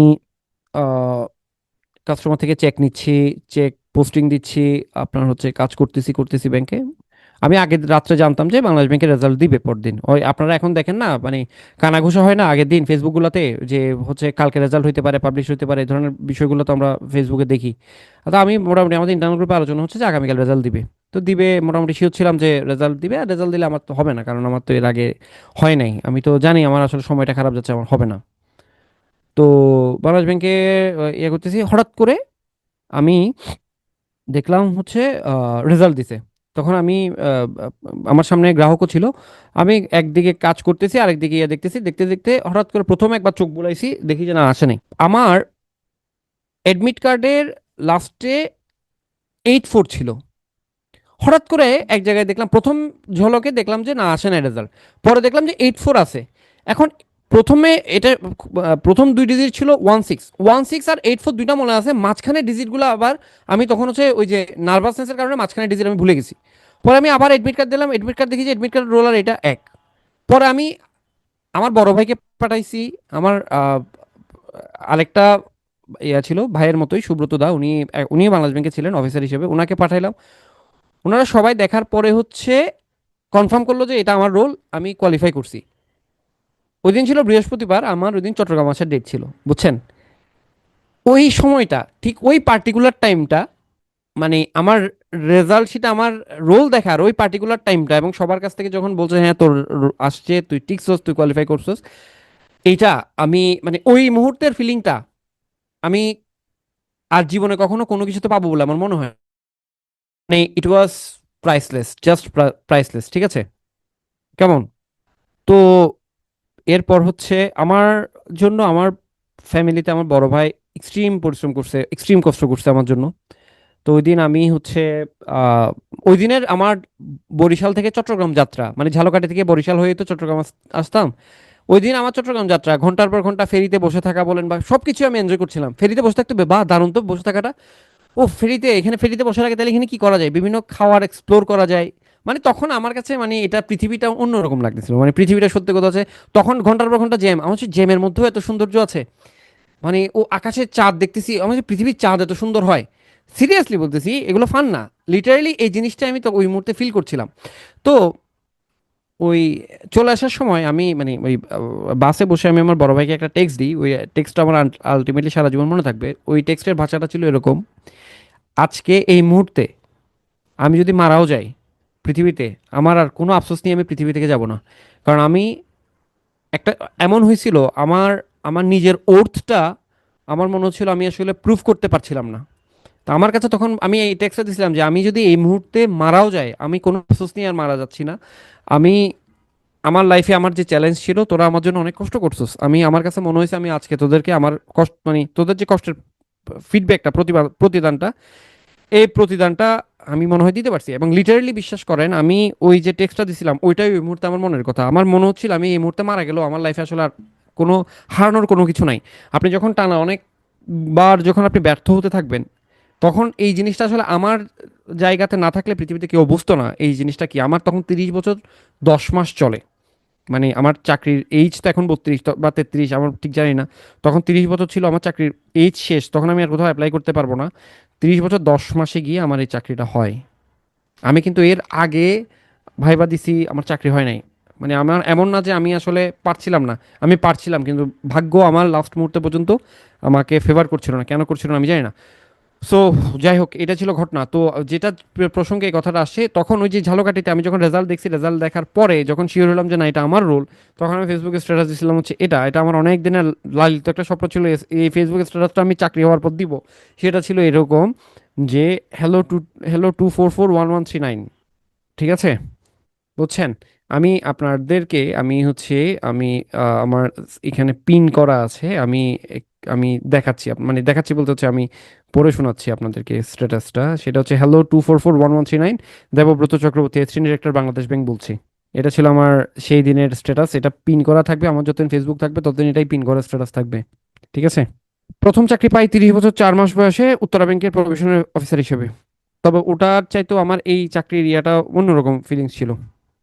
প্রাইভেট ব্যাংকে জব করে পড়াশোনা করছেন কিভাবে, এটা বিষয়টা ওরকম না। প্রাইভেট ব্যাংকের আপনার হচ্ছে চাকরি, পড়াশোনা করার ইচ্ছা থাকলে পড়াশোনা করা যায়। আপনার ইয়ে থাকতে হবে, ডেডিকেশনটা থাকলে পারবেন, ভালো করবেন। হতাশ হওয়ার কোনো কিছু নাই, লাইফ কখনোই কোনো কিছুতে থামবে না, থেমে থাকবে না, ঠিক আছে? আহ, মিল্লকেম নামিও এটা দিব বলে ভেবে রাখছি, আরে না, বিয়ে করছি হচ্ছে, না বিয়ে হচ্ছে তখন ফিক্সড হয়ে গেছিল। মানে বিয়ে হচ্ছে আমি উত্তর ব্যাংকে চাকরি করার পর তখন ইট ওয়াজ ফিক্সড দেন। তখন আমার ফিয়ান্সে যে ছিল, মানে এখন আমার ওয়াইফ, তখন ফিয়ান্সে আর কি, ওকে যখন আমি জানাইলাম যে আমার বাংলাদেশ ব্যাংকে হয়েছে, আমি তো, আমার তো চোখ দিয়ে পানি পড়তেছিল আমার, কিন্তু শি ওয়াজ মানে ক্রাইং লাউডলি, মানে সে একটা নিমন্ত্রণে গেছিল, সেখানে হচ্ছে হাউমাউ করে সে কান্না করে দিছে। লিটারালি সে হাউমাউ করে কান্না করতেছিল ওখানে। কারণ শি ওয়াজ দ্য লেডি যে আমার স্ট্রাগলিং ফেসটা সামনে থেকে দেখছিল, মানে এটা আসলে ওই সময়টা আসলে বলে বোঝানো যাবে না। হ্যাঁ, বৌদি বেলা, ঠিক আছে, বৌদি বেলা। And the status was dedicated for him, for her, sorry, the status was dedicated for her, ঠিক আছে? আপনাদের বৌদি হচ্ছে সাধারণ বীমা কর্পোরেশনে অ্যাসিস্ট্যান্ট ম্যানেজার হিসেবে আছেন। এর আগে উনি রূপালী ব্যাংকে সিনিয়র অফিসার হিসেবে ছিলেন। এখন বর্তমানে সাধারণ বীমা কর্পোরেশনে অ্যাসিস্ট্যান্ট ম্যানেজার হিসেবে কর্মরত আছেন আর কি। ওকে। রেকর্ডে কি সব থাকবে? রেকর্ডে কি, তার চেয়ে জিজ্ঞেস করে না, রেকর্ডে কি স্যার আপনার প্রেম প্রীতির ঘটনা থাকবে? ওই বললেও তো বিপদে পড়ছি দেখা যাচ্ছে। Love and then arrange. আমি চট্টগ্রাম বিশ্ববিদ্যালয় থেকে পড়াশোনা কমপ্লিট করছি। আচ্ছা, ওকে, তাহলে আসেন আমরা একটু শেষ করে দিই, কেমন, একটু শেষ করি। আহ যুগের ধর্ম এই, পীড়ন করিলে সেই পীড়ন এসে পীড়া দেবে তোমাকেই, কাজী নজরুলের একটা লেখা, ঠিক আছে? আসলে বলতাম না এইসব নিজের কাহিনী, এগুলো হচ্ছে লাস্ট দিন তো, সেই জন্য বললাম আর কি। তাও হচ্ছে ওই আপনাদের সাথে এগুলো নিয়ে উক্তি নিয়ে দুষ্টামি করতে করতে বলা হয়ে গেছে আর কি। জুবাইর, প্রথম কথা হচ্ছে ভার্সিটি বানানটা ঠিক পেন। ইউনিভার্সিটি বানানে ভি আর হয়, ভার্সিটি বানানে ভি এ আর হয়, প্রথম বিষয় হচ্ছে এটা। এখন আপনার প্রশ্নের উত্তর দিই। একটা কোয়েশ্চেন, আপনি যে কোয়েশ্চেনটা করছেন, ইউনিভার্সিটি লাইফ থেকে পড়াশোনা করা উচিত, চাকরির পড়াশোনা ইউনিভার্সিটি লাইফ থেকে করা উচিত। আমিও ইউনিভার্সিটি লাইফ থেকে পড়াশোনা শুরু করছিলাম, তবে আমি পড়াশোনা যেটা করতাম সেটা পড়াশোনা না, সেটা ছিল শো অফ। আমি বই নিয়ে ঘুরতাম, টিউশনিতে যাইতাম। আমি ঘোড়ার ডিমও পড়তাম না, যেগুলো পড়তাম এগুলো হচ্ছে ভুগিঝুগি পড়াশোনা। আপনাদেরকে এখন বলি না যে আপনার যারা মুখস্থ করবেন, পরীক্ষা দিবেন, হ্যাঁ, ইয়ে করবেন, ওই যে বই নিয়ে ঘুরতাম। আসলে মানুষ মনে করতো পড়তো, মানুষ মনে করতো স্যার তো অনেক, মানে আপনি তো এই তো অনেক পড়ে। আমিও সেগুলো শুনে শুনে খুব মানে হাওয়ায় ভাসতাম যে আমি তো আসলে অনেক পড়ি, কিন্তু আলটিমেটলি আসলে ঘোড়ার ডিম, ঠিক আছে? যুগের ধর্ম এই, পীড়ন করিলে সেই পীড়ন এসে পীড়া দেবে তোমাকেই। এটা কার উক্তি? এটা কাজী নজরুল ইসলামের উক্তি, কেমন? এটা কাজী নজরুল ইসলামের উক্তি। আহ দেখেন, হেতা সবে সমপাপী, আপন পাপের বাটখারা দিয়ে অন্যের পাপ মাপি। কাজী নজরুল ইসলামের। মিথ্যা শুনিনি ভাই, এই হৃদয়ের চেয়ে বড় কোনো মন্দির কাবা নাই, কাজী নজরুল ইসলামের উক্তি। দারিদ্র করেছো মহান, এটা কাজী নজরুল ইসলামের উক্তি, আমরা জানি। কাজী নজরুল ইসলামের এই কবিতাগুলোর লাইনগুলো কিন্তু খুবই খুবই ইয়ে আর কি। আচ্ছা, ভাষা মানুষের মুখ থেকে কলমের মুখে আসে, উল্টোটা করতে গেলে শুধু কালি পড়ে। আর এটা আচ্ছা এটা বলেন, সুশিক্ষিত লোক মাত্র সশিক্ষিত, এটা কার উক্তি বলেন তো? সুশিক্ষিত লোক মাত্র কার? প্রমোদ চৌধুরীর। এটা কার? প্রমোদ চৌধুরীর। হে বঙ্গ ভান্ডারে তবু বিবিধ রতন, আমরা জানি মাইকেলের, এটা মাইকেলের। এখন আমার কথা হচ্ছে আপনারা আসলে এগুলো পড়বেন কিভাবে? দেখেন, হে বঙ্গ ভান্ডারে তবু বিবিধ রতন, এটা আমি জানি, এটা আমি চাইলেও ভুলতে পারবো না। এটা আমি জানি, এটা কে লিখছে? এটা লিখছে হচ্ছে মাইকেল, এটা আমি চাইলেও ভুলতে পারবো না। তাহলে এই স্লাইড আমার পড়ার দরকার নাই, এটা আমি পারবো। এটা ক্রস। আমি পারি না কোনটা? আমি পারি না হচ্ছে ভাষা মানুষের মুখ থেকে কলমের মুখে আসে, উল্টোটা করতে গেলে শুধু কালি পড়ে, এটা আমি জানি না। তার মানে আমার এখান থেকে শিখতে হবে কোনটা? এখান থেকে শিখতে হবে এই লাইনটা শিখতে হবে, ঠিক আছে? এই লাইনটা শিখতে হবে। তাহলে এই যে উক্তিগুলা, উক্তিগুলো পড়া কমাবেন কিভাবে? এভাবে করে পড়া কমাবেন, ঠিক আছে? যেমন ওরে ভাজা মাতৃকোষের রতনের রাজি, এ ভিখারি দশাত হবে কেন তো রাজি, মাইকেলের লাইন আমরা জানি, তাহলে এটাও আমার পড়ার দরকার নেই। দেশি ভাষা বিদ্যা যার মনে ন জুড়ায়, নিজ দেশ ত্যাগী কেন বিদেশ ন যায়, আব্দুল হাকিমের বঙ্গবাণী কবিতার লাইন। যেসবে বঙ্গেতে জন্মে হিংসে বঙ্গবাণী, সেসব কাহার জন্ম নিম্নয় না জানি, আব্দুল হাকিম। মানুষের মাঝে স্বর্গনরক, মানুষের সুরাসুর, এটা হচ্ছে শেখ ফজলুল করিম। এইটা অসংখ্যবার পরীক্ষাতে আসছে, এটা আপনাদের জানতে হবে, এটা খুবই গুরুত্বপূর্ণ, এটা খুব গুরুত্বপূর্ণ, ভালো করে মনে রাখবেন। রঙ্গলালের এই লাইনটাও পরীক্ষাতে আসছে অনেকবার। স্বাধীনতাহীনতায় কে বাঁচিতে চায় হে, কে বাঁচিতে চায়, দাসত্ব শৃঙ্খল কে পরিবে পায় বলো, কে পরিবে পায়, রঙ্গলাল বন্দ্যোপাধ্যায়ের এই লাইনগুলো আর কি। আমাদের দেশে হবে সেই ছেলে কবে, কথাই না বড় হয়ে কাজে বড় হবে, কুসুম কুমারী দাস। কার মা, কার মা এটা, কুসুম কুমারী দাস কার মা? জীবনানন্দ দাসের মা। আমার ক্ষুধার কাছে কিছুই ফেলনা নয় আজ, ভাত দে হারামজাদা, না হলে মানচিত্র খাবো, রফিক আজাদের। আমরা হিন্দু বা মুসলমান যেমন সত্য, আমার খুব প্রিয় একটা লাইন এটা, আমরা হিন্দু বা মুসলমান যেমন সত্য, তার চেয়ে বেশি সত্য আমরা বাঙালি, আমার খুবই খুবই পছন্দের একটা লাইন। এটা হচ্ছে ডক্টর মোহাম্মদ শহীদুল্লাহর লেখা, ডক্টর মোহাম্মদ শহীদুল্লাহর লেখা। কেউ মালা কেউ তসবি গলায়, তাই তো জাত ভিন্ন বলাই। এই গানটা কি শুনেছেন আপনারা? সব লোকে কয় লালন কি জাত সংসারে, লালন বলে জাতের কি রূপ দেখলাম না এই নজরে, সুন্নত দিলে হয় মুসলমান, নারীর তবে কি হয় বিধান, বামন চিনি পৈতে প্রমাণ, বামনি চিনি কি প্রকারে, সব লোকে কয় লালন কি জাত সংসারে। ঠিক আছে, এটা হচ্ছে লালনের, কেমন। দাউদ হায়দার, জন্মই আমার আজন্ম পাপ, দাউদ হায়দারের লেখা। জীবে প্রেম করে যেজন সেই জন সেবিছে ঈশ্বর, স্বামী বিবেকানন্দের উক্তি, জীবে প্রেম করে যেজন সেই জন সেবিছে ঈশ্বর। অবাক পৃথিবী অবাক করিলে তুমি, জন্মে দেখি ক্ষুব্ধ স্বদেশ ভূমি, সুকান্ত ভট্টাচার্যের লাইন। আজি হতে শত বর্ষ পরে, কার লাইন, কার এটা বলেন তো? আজি হতে শত বর্ষ পরে কে তুমি পরিচ্ছ বসি আমার কবিতাখানি, কার কার কার কবিতা, কার এটা, কার?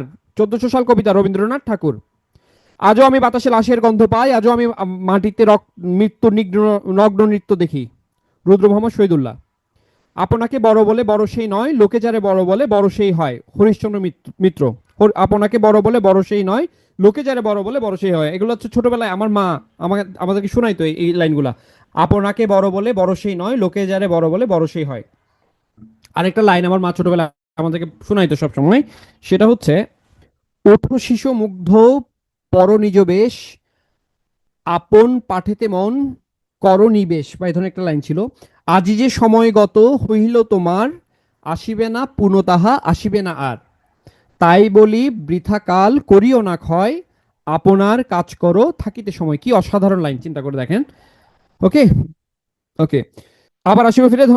এটা জানেন, জীবনানন্দ দাশ, আপনার লয়ে বিব্রত, কামিনী রায়ের একটা কবিতা, পরার্থে কবিতা। আপনার লয়ে বিব্রত রহিতে আসে নাই কি হবনি পরে, সকলের তরে সকলে আমরা, প্রত্যেকে মরা পরের তরে। আমাদের স্বপ্ন হোক সফলের সুষম বন্টন, সমর সেন, নাগরিক কবি। সমর সেনের পরিচয় হচ্ছে উনি নাগরিক কবি, মনে রাখবেন, বাংলা সাহিত্যে নাগরিক কবি নামে পরিচিত হচ্ছে সমর সেন।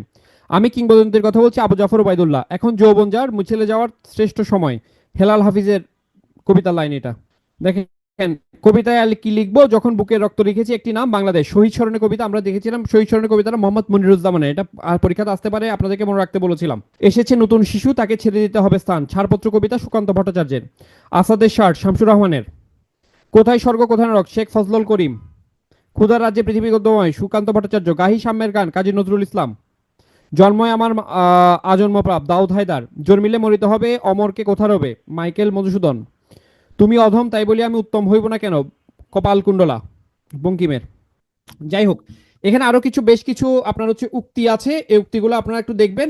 এখানে হচ্ছে এরপর হচ্ছে এক নজরে বাংলা সাহিত্যের বিখ্যাত কবি সাহিত্যিকদের ছদ্মনাম, এগুলো আমরা বলবেন। সুনীল গঙ্গোপাধ্যায়ের ছদ্মনাম কি? সুনীল গঙ্গোপাধ্যায়ের ছদ্মনাম কি, কে বলতে পারবেন? সুনীল গঙ্গোপাধ্যায়। শামসুর শামসুর রহমানকেও বলা হয়, সমর সেনকেও বলা হয়, নীল লোহিত। সুনন্দ কার ছদ্মনাম? নারায়ণ গঙ্গোপাধ্যায়ের ছদ্মনাম হচ্ছে সুনন্দ, নারায়ণ গঙ্গোপাধ্যায়ের ছদ্মনাম হচ্ছে সুনন্দ। মীর মোশাররফ হোসেনের ছদ্মনাম কি? মীর মোশাররফ হোসেনের ছদ্মনাম কি, এটা পড়াইছিলাম। মীর মোশাররফ হোসেনের ছদ্মনাম কি, পড়াইছিলাম এটা, গাজী মিয়া। কি নাম? গাজী মিয়া। চারুচন্দ্রের ছদ্মনাম হচ্ছে জরাসন্ধ, চারুচন্দ্র চক্রবর্তীর ছদ্মনাম হচ্ছে জরাসন্ধ, জরাসন্ধ হচ্ছে চারুচন্দ্র চক্রবর্তীর ছদ্মনাম। যাযাবর, যাযাবর ছদ্মনামে কে লিখতেন? বিনয় মুখোপাধ্যায়। বিনয়, যারা বিনয়ী হয় তারা যাযাবর টাইপের হয়, যারা বিনয়ী হয় তারা যাযাবর টাইপের হয়। যাযাবর ছদ্মনামে লিখতে হচ্ছে বিনয় মুখোপাধ্যায়। বনফুল ছদ্মনামে লিখতে হচ্ছে বলাই চাঁদ মুখোপাধ্যায়। এসএসসিতে নিম গাছ নামে একটা গল্প আছে, যেটা উনি বনফুল ছদ্মনামে লিখেছেন, বনফুল ছদ্মনামে লিখতেন হচ্ছে বলাই চাঁদ মুখোপাধ্যায়। কালকুট, সমরেশ বসুর ছদ্মনাম হচ্ছে কালকুট, সমরেশ বসুর ছদ্মনাম হচ্ছে কালকুট, সমরেশ বসুর ছদ্মনাম হচ্ছে কালকুট, সমরেশ বসুর ছদ্মনাম হচ্ছে কালকুট। সনাতন পাঠক বলা হয়তো সুনীল গঙ্গোপাধ্যায়কে, নীললোহিত ছাড়াও সনাতন পাঠক ওনাকে বলা হয়। দৃষ্টিহীন হচ্ছে মধুসূদন মজুমদারের ছদ্মনাম হচ্ছে দৃষ্টিহীন। পেরিচাঁদ মিত্রের ছদ্মনাম হচ্ছে টেকচাঁদ ঠাকুর। বিনয় কৃষ্ণ মুখোপাধ্যায়ের ছদ্মনাম হচ্ছে যাযাবর। গাজী মিয়া মীর মোশাররফ হোসেন। কালীপ্রসন্ন সিংহের হচ্ছে হুতুম পেঁচা, কালীপ্রসন্ন সিংহ হচ্ছে হুতুম পেঁচা, কালীপ্রসন্ন সিংহ হচ্ছে হুতুম পেঁচা, কালীপ্রসন্ন সিংহ হচ্ছে হুতুম পেঁচা, কালীপ্রসন্ন সিংহ হচ্ছে হুতুম পেঁচা। রবীন্দ্রনাথ ঠাকুর হচ্ছে ভানুসিংহ ঠাকুর। আব্দুল মান্নান সৈয়দের ছদ্মনাম হচ্ছে অশোক সৈয়দ, আব্দুল মান্নান সৈয়দের ছদ্মনাম হচ্ছে অশোক সৈয়দ, আব্দুল মান্নান সৈয়দের ছদ্মনাম হচ্ছে অশোক সৈয়দ। মৈনাক ছদ্মনামে লিখতেন শামসুর রহমান, মৈনাক ছদ্মনামে লিখতেন শামসুর রহমান, মৈনাক ছদ্মনামে লিখতেন শামসুর রহমান, মৈনাক ছদ্মনামে লিখতেন শামসুর রহমান, মৈনাক ছদ্মনামে লিখতেন শামসুর রহমান। হুতুম পেঁচা কার বলেন তো? হুতুম পেঁচা কার? হুতুম পেঁচা কার? একটু আগেই বললাম হুতুম পেঁচা কার, এটার জন্য এতবার বলছি, একটু পরে প্রশ্ন আছে আমি জানি। হুতুম পেঁচা কার লেখা? কালী প্রসন্ন, শামসুর বলে কালী প্রসন্ন, কালী প্রসন্ন। আচ্ছা কেমনে মনে রাখবো স্যার? এটা কেমনে মনে রাখবো? হুতুম পেঁচা তো পরীক্ষাতে আসতে পারে, এটা কেমনে মনে রাখবো? একটা টেকনিক বলেন। টেকনিক বলতেছি। কালী পূজা কখন করা হয়? হিন্দুরা কালী পূজা কখন করে? গভীর রাতে করে। গভীর রাতে করে কালী পূজা হয় কখন? গভীর রাতে, অমাবস্যার রাতে। পেঁচা কখন বের হয়? পেঁচা হচ্ছে কি নিশাচর প্রাণী না? পেঁচা কখন বের হয়?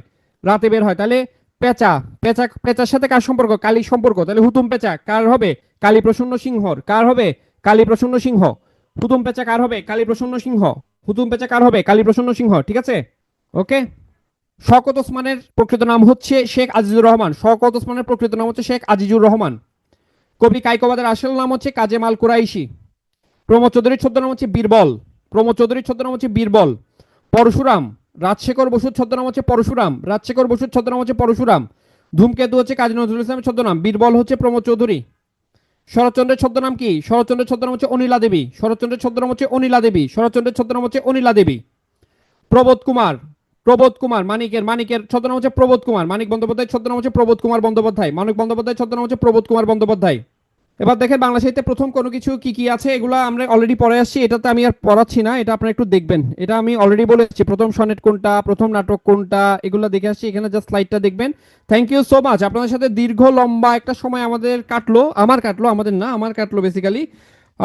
আপনাদের ব্যাচটা সোফার আমি পিটুয়েতে যতগুলো ব্যাচ পাইছি, আমার স্টার্টিংটা আপনাদের সাথে খুব বাজে ছিল।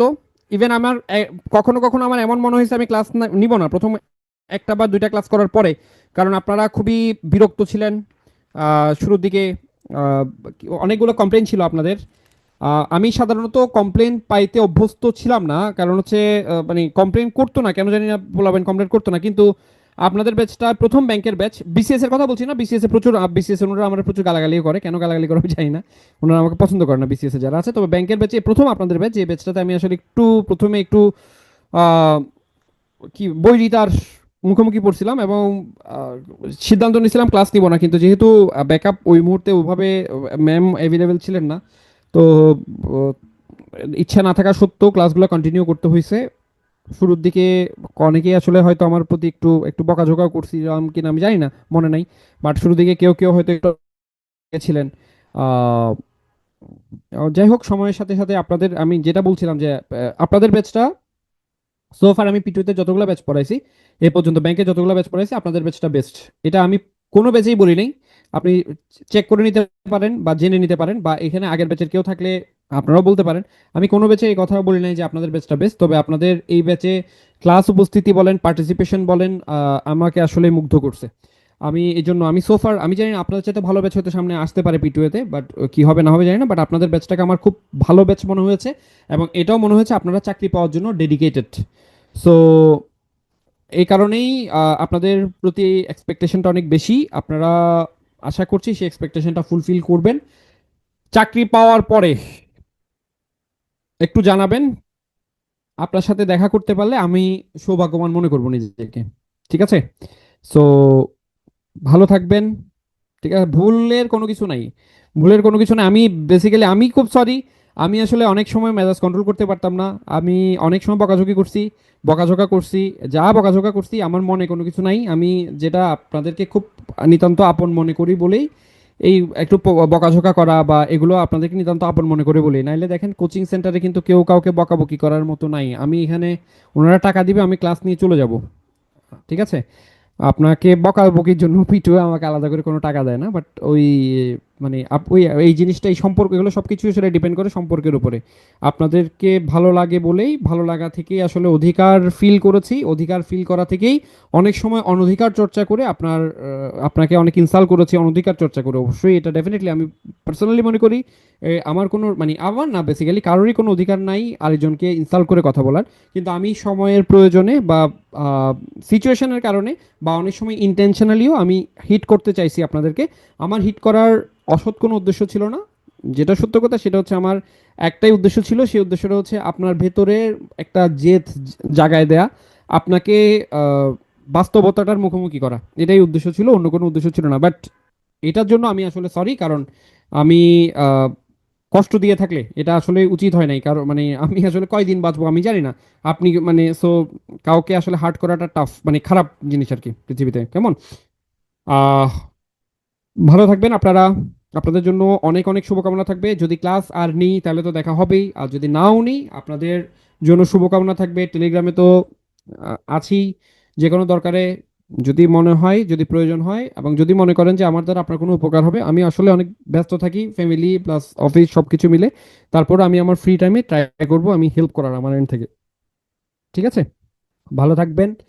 আর হচ্ছে আহ, এই আর কি, কেমন। আরেকটা জিনিস, আরেকটা কথা বলি, আপনাদের পিছনে আপনাদের প্যারেন্টস বলেন, আপনাকে যে মানুষটা ভালোবাসে, বা আপনার ভাই আপনার বোন যারাই আছে, আহ, উনাদের আসলে অনেক আশা আছে, অনেক আশা আছে হ্যাঁ আপনাদের জন্য।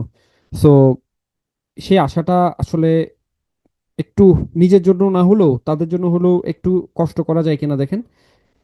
দেখেন আপনার চাকরি, আমি কখনোই বলবো না আপনার চাকরি আপনার লাইফে সবকিছু, এটা কখনোই না। একটা চাকরি লাইফকে কখনো ডিটারমাইন করতে পারে না। আপনি চাকরি না হইলেও যে আপনার লাইফে কোনো ক্ষতি হয়ে যাবে বিষয়টা এরকম না, কিন্তু আপনার একটা ভালো চাকরি হইলে আপনার পাশের পারিপার্শ্বিক মানুষ যারা আছে, যারা আপনাকে আসলে মন থেকে অনেক বেশি ভালোবাসে, তারা একটু হ্যাপি হবে, তারা একটু ভালো থাকবে, তারা একটু ভালো ফিল করবে। তাদেরকে আসলে লাইফে কিছু একটা, মা বাবাকে আসলে দেওয়ার মতো আপনার কিছুই নাই, কোনো সামর্থ্যই নাই দেওয়ার মতো, একটু এই হ্যাপিনেসটা দেওয়া ছাড়া। এটা মনে লালন করার ট্রাই করবেন। ঠিক আছে, ওই যে আমি বললাম না আমার বরিশাল থেকে আসার সময় ফেসবুক স্ট্যাটাসটা কি ছিল, ওই এটাই, এটাই ছিল এটা। একটা কথা আমি বিশ্বাস করি, সেটা হচ্ছে আমরা যারা আছি, বিশেষ করে আমরা টিপিক্যাল মিডল ক্লাস ফ্যামিলি যারা আছি, আমরা আসলে নিজের জন্য বাঁচি না, আমরা সবসময় বাঁচি অপরের জন্য। তো অপরের জন্য, অপরের সুখের জন্য হলেও একটু পরিশ্রম করেন। ঠিক আছে, বাংলা বোর্ড বইটা তো বলেছি অ্যাসাইনমেন্ট আকারে শেষ করবেন আপনারা। অ্যাসাইনমেন্টটা হচ্ছে আপনারা কবি পরিচিতি দেখবেন, শব্দার্থগুলা দেখবেন, আর হচ্ছে পাঠ পরিচিতির প্রথম লাইনটা দেখবেন। ঠিক আছে, ওকে।